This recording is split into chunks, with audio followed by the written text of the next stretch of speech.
Assalamualaikum semua. Hari ni kita ada kereta Azia datang nak pasang box Taka.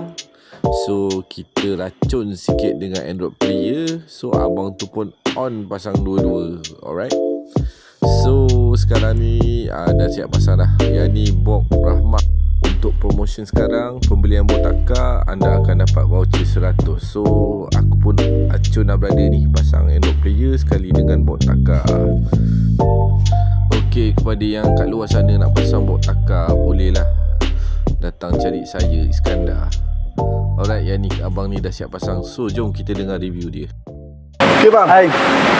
Saya nak tanya pendapat abang lah dengan servis kami. Okay, servis kat sini dia sangat mengagumkan lah.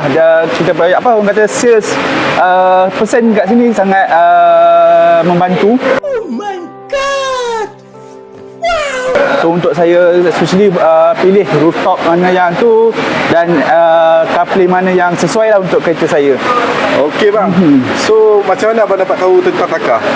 Okay, actually saya buat research dulu lah sebelum saya datang. Saya buat research dekat internet, Facebook, dan saya dapat ni lah. Lagipun saya memang orang sini, so saya memang selalu jalan sini lah. Okey bang. Okey bang, macam mana dengan harga bang? Harga, sebab kita orang tengok tadi abang pasang macam okey semua. Ya. Macam mana? Harga memang sangat berpotensi lah. Saya rasa memang orang kata antara yang termurah. Dan kira bila pasang box pun kita ada dapat voucher sekali. So saya terus ambil sekali dengan CarPlay lah. Dan memang sangat berbaloi. Okey bang, terima kasih bang. Okey, sama-sama. Terima kasih. So pemasangan dah selesai. Saya ucapkan terima kasih.